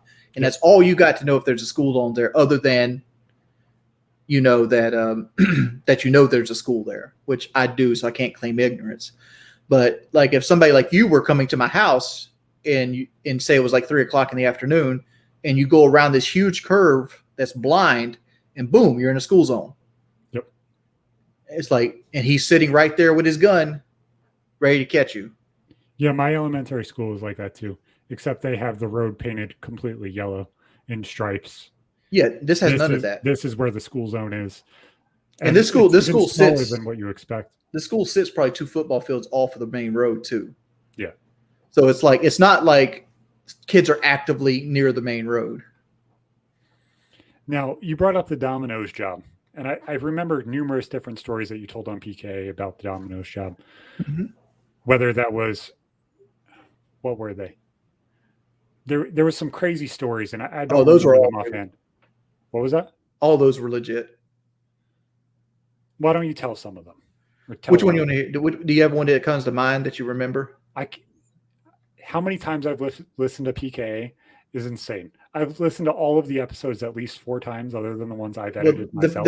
The very first one that comes to mind is when one of my coworkers lobbed a loogie and a booger on some chicken wings and sent them out. We had this guy that we closed at 1:00 in the morning. Is what Domino's did when I was there. And generally around 12 o'clock, we start breaking the make line down and start washing dishes and start prepping to close the store, right? Because, customers died down, whatever. We got to clean the store for the next opening shift and get ready. Get the fuck out of there by 1 o'clock. Right, 1 o'clock or 1:30. You don't want to be there at 2 o'clock in the morning because you're not getting paid because they clock you out. They clock you out about 1:15. Yeah. But they expect it to be cleaned, right? They're not going to go over on their labor. So this guy would call at like 12:30, 12:40 every night. And he'd order one order of hot chicken wings. And he lived on the very ass end of our delivery area. Yeah. And it was called Old Pireway. And so generally what we do in that situation is, even though you're supposed to take every other run, like if I take one run, William takes the other run, blah, blah, blah, blah, blah, it goes down in order. So you can't fight over who gets what. generally if you're closing and somebody has to catch up, like if I'm ahead of William or William's ahead of me in cleaning on my duties, whoever is faster ahead takes that run. Exactly. And William got stuck at this time because he was ahead on the cleaning. So like he was upset because this guy would hit you every day of the week. And this is like the third or fourth day in a row he's hit us because you go all the way out there and you make $1 because they gave you $1 for gas money. You never get any tip, nothing. Yep. So he gets his bread out of the oven and he goes, shoots these huge boogers all over the fucking meat. And then he hawks a loogie and spits in it. And then he takes barbecue sauce and goes over top of it and like spreads it out through the barbecue sauce. Oh. And that motherfucker ate that shit and called back and ordered again the next night. Never complained, nothing. Do you tip delivery drivers when you order? Oh, most definitely. Most definitely. I tip $7 right now. I might be an asshole. I live in a very, very small place. So there's like 2 places that deliver for me, and that's it. So I won't tip the driver because the delivery service charges you a delivery fee, which goes to the driver regardless. No, it doesn't. And they up all of the prices on the food. Domino's, for example, when I was working at Domino's, the delivery fee was $2.50. Yeah. Delivery fee is $6. Was that like DoorDash or Uber or something like that? No, it's actually a local delivery joint kind of idea. Yeah. Well, I can speak on like Uber Eats, DoorDash, and Domino's because like I don't know Domino's right now, but when I worked there, it was $2.50 and we got $1 of it, and Domino's got $1.50. That's how because we got $1 for every run we took, and the way they kind of like worked it is they would send you with 2 orders to give you $2. Yeah. But like, and then you'd also get your hourly wage, which at the time I was working was $5.25. So you could make $5.25 plus $1 per run that you took. Yeah. And then you also got to keep your tips, but you had to claim $1 per hour tips. So if you worked 8 hours, you had to claim you made at least $8 in tips on your taxes. Because they took those $8 off your hourly wage. Gotcha. Like for example, DoorDash pays us $2.25 per run. Yeah. But we don't get an hourly wage. And they charge you, depends on the place. Some places are $1.99, some places are $4. And then they also have other fees, and they also get 30% of all the meal. So like if say you order $100 worth of food, DoorDash gets $30 there. They get another $4 in fees, and then they get your $4 in delivery fees, and then they pay us $2.25 to deliver it. Yeah, it's probably very similar to that, in all honesty. But also in New York, there is minimum wage that's trying to go for $15 an hour. If you're making more than I do, I guess I'm just an asshole. But well, the thing is that the guy who's working for tips generally doesn't get any other money but the tips for the most part. That's for most cases. Like Uber Eats is different. I don't give a fuck if you don't tip me on Uber Eats because Uber Eats pays me well enough for runs that I don't care. Yeah. Like if you live, like for example, like a run from like Chick-fil-A to my house is like 7 miles. For Uber Eats, that's going to pay me about $15. Yeah. To me, that's more than enough to go to Chick-fil-A, drive back to my house, $15. But exactly. The diner that I can order from is literally at the top of the hill. It's like maybe a half a mile away. I don't order out a lot. So comment. Yeah. Let me ask you a question before you get to the end of the story. How long do you usually wait for your food? 2 to 3 hours. That means they don't get paid well. Probably not. I'm gonna say if you got your food like in 45 minutes, that means they're getting paid well enough that you can continue not to tip. That's actually an interesting point. Because like it's weird because it's like I assume that they get paid enough to continue wanting to do the job, or you have a car, you would go work somewhere else. What usually happens with that situation is generally people that don't tip get lumped in with tippers. Like for the example, the other day, me and my wife were door dashing, and we got a Burger King and McAllister's Deli put together. It was worth $6. Yeah. So that meant that somebody did a base pay of $2.25, tipped $2, and then they stuck another like base pay on top of that didn't tip at all, that nobody wanted to take, and it might have been sitting there for a couple hours. So they lump it in with another order. So you take that, you have to take, if you want the Burger King order, you got to take the trash order too. Exactly. So I can see where that would work. That's how they do it, that kind of situation. But there's a way to get around that, but most new drivers don't know that. So you usually get a newbie to do it. They call that clown shoes. Because like you can accept that order and then go into the app and then decline the trash order and just throw it off. So somebody has the same level of PK autism I have, I guess, and went back and looked to see which painkiller already, because they were talking about a story specifically in the chat about when you were robbed at a movie theater. Movie gallery. Yes. I don't remember this story. Can we retell it? Movie gallery was like a Blockbuster. It's like where you rented like DVDs and video cassettes and things like that. It's like a movie rental place. And I was actually really young. I think I don't remember my age. I was in my teens. And I went there. It was right around Christmas. I think it was December 18th. I think it was my mama's birthday. I was on my very first day. I just started, and I was working at Domino's at the time as well. And I got this job as like a side gig because I mainly got it because I wanted to rent tapes, and you got free rentals when you work there. And so I was only working like 8 hours a week or some shit like that. It was part-time, but you got free rentals and all the perks and like that shit. So I went in there, and you had to do like these, back in the day, you had these computers that you had to like answer questions on and read like the rules and vice versa to show that you understand the rules and shit like that. That's what I was doing. I was with the store manager. I was doing all my new employee paperwork and shit like that. All the normal bullshit that you have to do anytime you work at a store of some kind. Yeah. And the very first night, these three black dudes come in, and the first guy has a German Luger. And I remember seeing it because it's like, whoa, is that a German Luger? Because, you know, Lugers have that odd shaped handle that kind of curves back, and like it wants you want to point the gun forward. Like, this is an antique fucking gun, and this guy's like putting it in my fucking face because like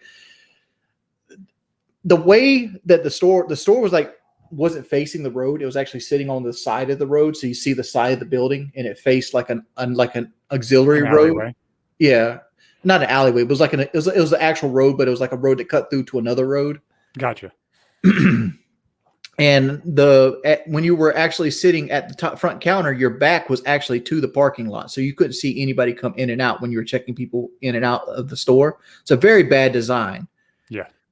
And the computer I was on was actually the one that you check tapes in, because people would come in, they would sit tapes on the counter, you'd grab them, you put them behind the counter, and you check them in. And I was doing my paperwork on that particular monitor, and he just comes in the door and puts the pistol in my face. And like Linda freaks out immediately because she knows what's going downhill. And like, I'm young, and I'm like, I didn't realize. It took me probably 30 seconds to realize they were being serious. Like, I thought somebody was coming in playing. Yeah. But nah, they weren't playing. And they basically, I basically like, what do you want, dog? Here's the keys to the register, because you basically put the key to the register on your wrist. They had those little things. I'm like, I don't give a shit about money. Take what you want, dog. And like, he basically took me in the back bathroom, and I had to get on my knees, and like, I had to face away from him. And I remember they told me, like, hurry up, get the fucking money, bitch. And I'll blow your brains out and all that other stuff. And they end up running out the back. And when they ran out the back, they set the alarm off, because the alarm was set to the emergency exit in the office. Yep. That if you open it up, it automatically tripped an alarm. And that's really all there is to that story. No, I completely understand. Like, just anything that happens like that is super crazy. And I'm sure like it had an impact on you for probably a little bit, which is why. I mean, like, I've been robbed multiple times. Really? Yeah, that just happened to be the first. I got robbed again at a Scotchman that I was working after high school. Like, my Aunt Nina was the manager of a Scotchman, and she would pay me $20. It's like a gas station. Oh, gotcha. It's like a gas station. And she would pay me $20 to come in and do her stock for her, like put in her food and like do the cooler and stuff. So I would I'd get out of school, and I'd walk over to the Scotchman, and I'd go in and put all the candy bars up in front of the drinks and stuff and make a little money.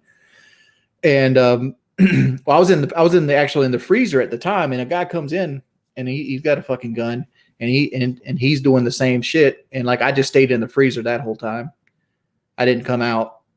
But at the freezer, if you ever look and go get a drink, you can actually see through the drinks into the store. Yep. Where you can see. Yeah, I was in the actual place where I was putting drinks in the freezer, freezing your balls off, and something's wrong in the store. Yeah, that's one way to keep yourself warm. All the adrenaline. Yeah. But like, getting robbed is like, you're so high on adrenaline when you're getting robbed, you're not actually nervous, but it kind of makes you second guess everything, because it kind of slows your thinking down. Yeah, definitely. Like, I've been stabbed twice, and I've been threatened to be shot twice. So I completely understand things happening fucking oddly. I told this story on stream a few days ago, but there's a hell of a lot more people in here now. So do you remember in high school where they had the like standardized testing, where they would put you all in the cafeteria and make you wait until your test time, and then after your test they would send you back to the cafeteria and everybody would like mingle back and forth?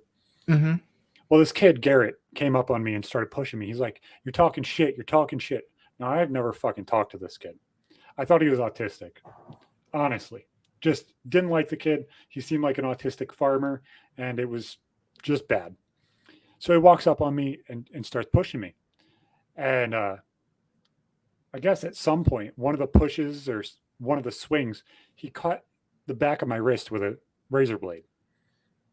Because after I walked on the bus with my hand covered in blood, my bus driver asked me, he's like, Zach, what the fuck's wrong? I was like, what are you talking about, Ed? What the fuck you didn't feel it? About? Yeah, because the adrenaline. He's like, Zach, your hand's covered in blood and it's dripping on my floor. Can you wrap it up at least that way I don't have to clean up the bus floor, please? Now, sounds like an asshole, but kind-hearted. He's joking around. I know my mother does. My mother used to do bus for the school area here. So he called it in, and they're like, yeah, we'll get him. So they pull him in the office, and he had a fucking box cutter on him. I was like, well, there's the answer. So he's about to cut you with a box cutter over some simple ass shit. Of real men talking shit that I never talked. I'm just saying, like, even if you talk shit, like, you're going to cut a motherfucker with a box cutter and make drastic changes in your life because of that. You're offended so badly that you're willing to risk attempted murder.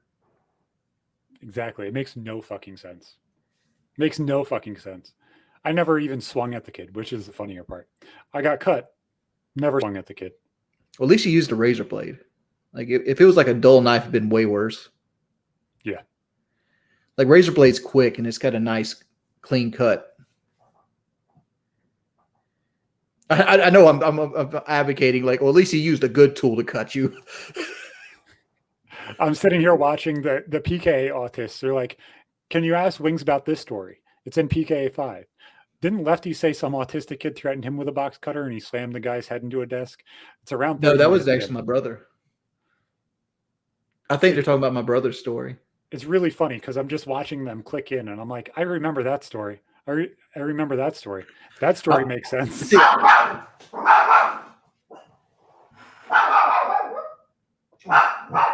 Bailey, be good. Be good. And we can end this whenever you want. I feel like I'm killing it. That's whatever. I think when I hear this, I think it's just people trying to figure out if my stories are going to change, and they're not. I tell the stories the same every time. Oh, probably. I just think it's interesting to hear the story again because PKA 2, how many people have heard that? How many people have heard PKA 5? It's a completely different level of fan that listened to those shows then or went back and listened to them now. Well, some of the people that were fans of PKA 5 might actually be dead. Yeah. Like that's a joke I used to make that, people say you got a bunch of dead subscribers. Well, like I literally might have dead subscribers, like people that actually died from automobile accidents, bad choices in life because I've been around so long. Exactly. We had one of the guests pass away about like 2 months ago or a month and a half ago. And I commented in the chat because there's a chat over here, as you saw. I was like, that's like the 5th one that's passed away. Mm-hmm. And they're like, really? And then I sat there and listed all of them. And they're like, wow, that's really fucking weird to think that we've had 4 or 5 guests pass away. I mean, like, shit happens. I'm not the kind of person that feels like there's a coincidence there. People die every day of the week. It's just weird. One of the things I always felt weird about is like people that I went to high school with that I outlived. Yeah. Like one that really stuck to me was this girl named Katie.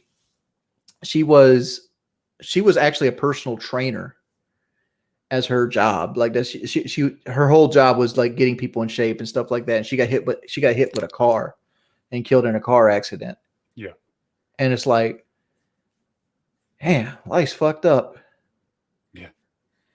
You ever listen to Dave Ramsey? Dave Ramsey, no. He's like a money guru guy. Yeah. And like he to make it quick and dirty, Dave Ramsey basically got into home finances, and like the bank, because of who his father was, loaned him millions of dollars to flip houses. And he was very successful at flipping houses for a while in his 20s. Yeah. And then the bank was sold to another bank, and they basically called all his loans at one time. And he didn't have a whole lot of liquid assets to pay the loans off. Yeah. So like he basically had to go bankrupt. And this trauma in his life forever changed him. So now he's like basically a debt guru, right? He went from being bankrupt to rich again, but he did it the slow way. And he basically writes books and things like that and preaches this whole like baby step system. And I get asked all the time, but what's my opinion on Dave Ramsey and his financial advice? Because he gives financial advice. I won't say it's the best, but it's not going to hurt you. Nothing Dave Ramsey says is ever going to like destroy your financial future. Yeah. Right. It's probably very, very low risk, low reward. Low risk, very conservative outlooks on everything. Right.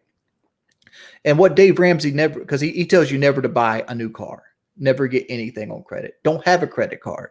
Yeah. Like, you know, that kind of stuff, which is good. It like if you follow those principles, you're never going to get in trouble financially. But at the same time, like you might not ever live, right? Because like I like cars. Cars are one of my things, right? I love cars. And like I look at myself as like I don't really have a lot of vices, like other than being fried chicken. But like I don't drink, I don't party, I don't go out and do things. I mean, my hobby at this point doesn't really cost that much money, gaming, because I don't really buy that many games anymore, right? Yep.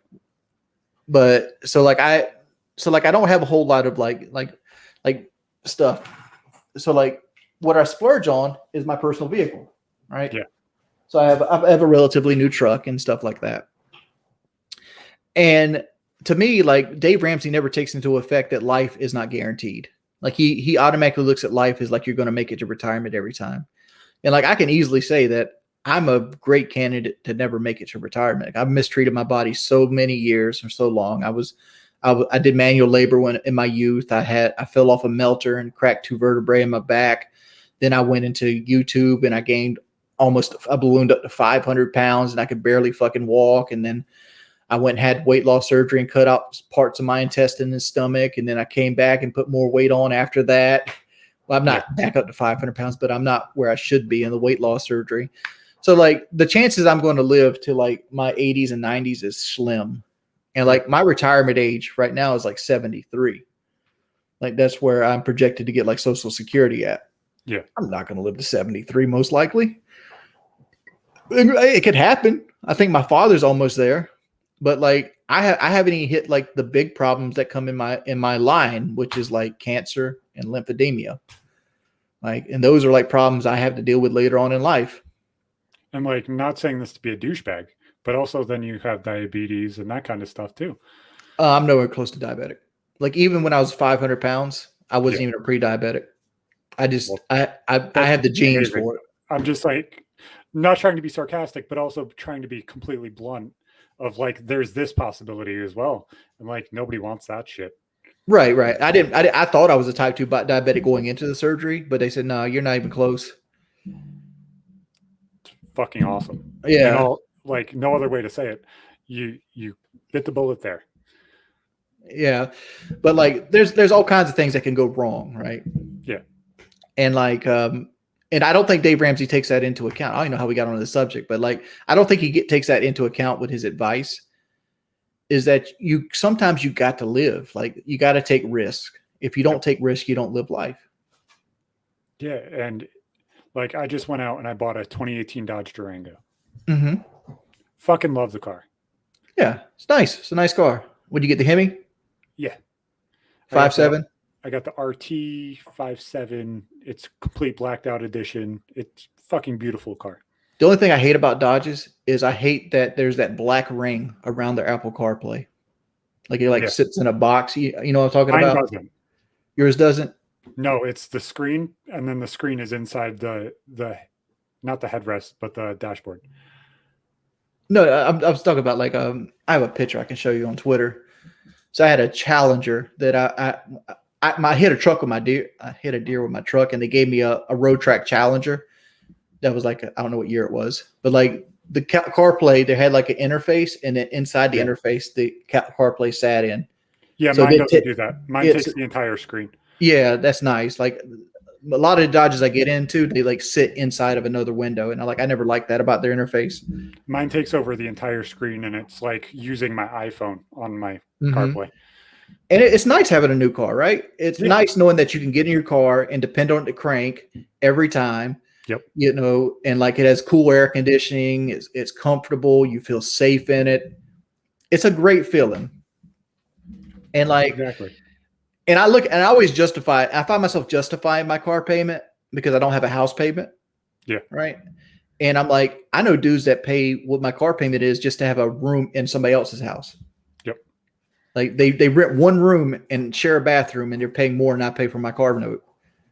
And for some reason, I'm a bad person for that. You're probably paying less than I pay for my apartment, but probably my car payment. Yeah.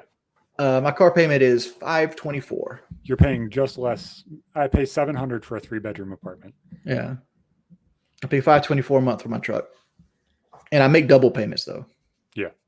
Because I usually Doordash, and I try to Doordash $650 a month, and I take that and my truck payment and put it onto the truck to get it paid off. Exactly. No reason not to at that point. Well, it's just it is what it is, you know. So I have a little system in play where I break things down. When I get paid, I take 30% out and I put it into another account for like taxes and stuff. Yeah. And then from that money, I take 5% out for home repair, 5% out for other things, and then everything left I pay my bills with, and then I take a percentage of that out and I put it into a savings account, and then what I have left is in my checking account. So I have like a little tier system that I work with my money with, and I have another tier system for Doordash money too, so it's different. So one of the big reasons why you had your second rise in YouTube was Walking 360. I consider that a failure. Really? Yeah, like that actually didn't do very well. I thought you were getting actual media coverage and that kind of stuff. I got media coverage, but it didn't. Nobody actually watched the videos. Have you ever wanted to do something like that again in order for you to like hold yourself accountable and do better for yourself? Whether that's mentally or physically or both. I understand. I don't want to do Walking 360 again. Yeah. And the reason for maybe not in the way I did it, right? Because the way I did it, I was walking on side roads near my house. And there was 2 or 3 close calls that I was scared somebody was going to hit me with their car. Yeah. Because these side roads, people they're 25 miles an hour, but people go down in 50. Yep.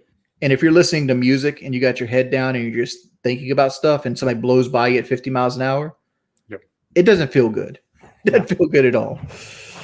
And not to mention there's a lot of worry words here because we have like these Facebook groups that people watch, and anytime somebody's walking, they talk about you. Because like I get talked about all the time in my little area because like I got swatted.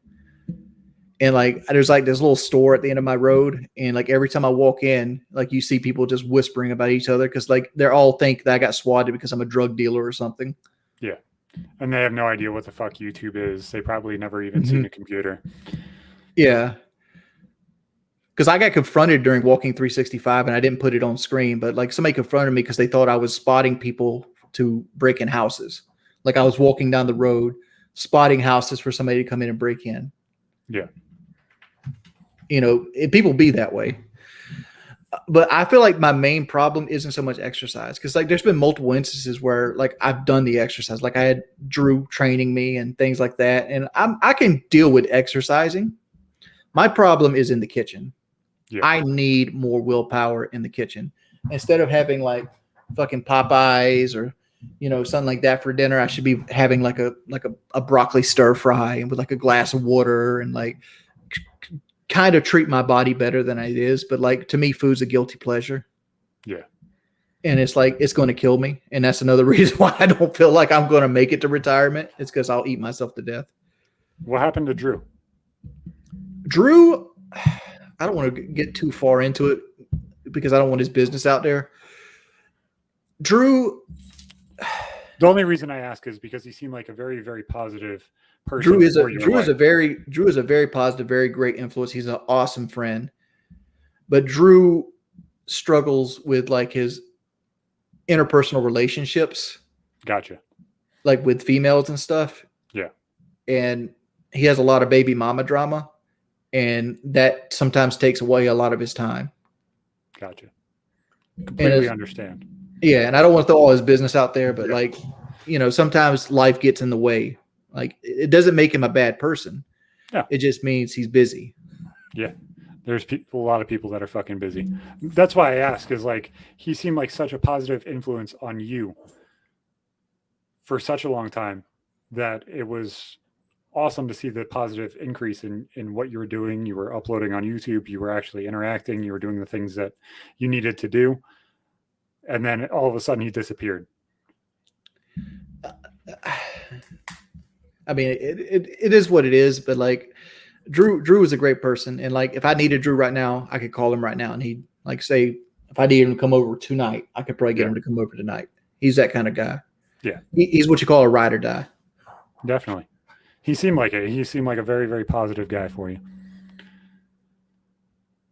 Well, boys, we've gone 2 hours. Wings, it's been a fucking blast. I don't want to hold you up all night. I know you're trying to get your sleep schedule back on track. You do have an open invitation if you ever want to come on and just bullshit and have some fun. Yeah. This was a fucking blast. I felt it was a little awkward. Like, I haven't done this in a while, so I'm kind of out of practice. Well, man, you could practice any single time that you want. They're asking me to ask about PKA. I know your answer already. Yeah, the answer to PKA is like, I don't hate any of them. I can still consider most of them my friends, even though I don't talk to them regularly, because that's an adult thing to do. But at this point, I don't want to go on PKA just because of principle. Yeah. And that's where I'm at with PKA. And it's like, if I never go back on it, I never go back on it. Like, it's no skin off my back, right? Because like people, but I feel like they caused at least a little hardship on my life, and we left on a sour note. But I held no qualms against them. Like I wish them success. I love them. If they want to talk to me on stream, I'll hang out with them. If they want to play video games, I'll play video games with them. You love them enough, they're on your wall. Yeah. They're right there. They're a large part of my adult life. Like I consider Woody, like for the most part, as like the replacement of my father, because my father was never in my life. So when I needed father advice, I would actually go to Woody, even though he's only like 10 years older than me. He was a lot more mature. He was the most mature man I had in my life for the longest time. That was me too. Like I never had a dad. So Mail Monday was my dose of here's dad influence every single week. So right. I was sad and depressed when Mail Monday stopped. I mean, Woody needs to come to my house and we'll do a video of him teaching me how to shave. Yeah. At this point. My wife taught me how to shave at 16. And I still don't think I do it right. I taught myself how to shave. Honestly, I literally looked up a YouTube video. It's bad. It's really bad. That's why my shit looks so terrible. Yeah. But like, yeah, I like if they want to play video games or anything, cool. But like, they go on the podcast. I mean, like at this point, at least I'm not obligated to any money, but at least buy me out. I'm not in a situation where I need the money. I don't expect where I expect to get the money. It's all principle. It's all principle. Definitely, man. You got to find whatever hill you're going to die on to die on, regardless if it accomplishes something or if it doesn't. And I think that this conversation was definitely beneficial for you. I feel like you definitely had some interesting conversation and you feel a little better. Hell, you're doing better today than you probably were 2 months ago. What was I doing 2 months? 2 months ago, I had a Twitch partnership. I'm saying you're laughing, you're having fun, you're sad, you're not depressed. You're having a good time. That's the happipiness. Because like 2 months ago, I was actually considering getting another truck, and I'm glad I didn't. Because I'm like, like my payment's kind of low. I could probably go up to like $700 payments and be good. I'm glad you probably still could. Because of Doordash and everything else, and I 100% good because I technically make $1,000 truck payment, but at the same time, like I look at this as like if I need to, I don't have to pay $650 of that $1,000 payment. Exactly. It can go to something else, and like there's other things in my life that's coming up right now that might make me broke, but it's for a good reason.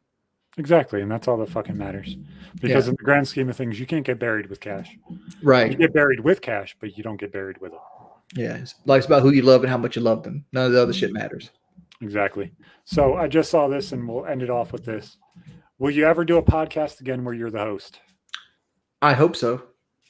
Like I want to. Like I've kicked around an idea for a couple podcasts. Like I want to do a car podcast, but I want an actual mechanic on it because like I'm a pseudo shade tree mechanic, but I want somebody that's actually a certified mechanic that we can do call-ins and ask questions and do that kind of stuff and just talk about car news. And I also want to do another podcast that's directed strictly around cryptozoology. Because I don't believe in any cryptozoology, but I love the shit. Like I just love the stories behind it. Well, I'll end up having to have you on again with Wendigoon, and we'll talk a whole bunch of conspiracy theories. Oh, he donated $60 to me the other day. He's a sweet fucking dude. I did a podcast with him, and it was so fucking fun. Yeah, I was like, dude, I follow your fucking channel. Like, I was legit subscribed to him because he did a serial killer like deep dive like iceberg video, and I subscribed off of that. Yeah. Well, obviously, man. Anytime you want to come on, and who knows, you could be back next week if you really feel like it. We could do it every week, whatever you want to do, brother. It was a blast. Thank you so fucking much. I'll see you later, bud. See you later.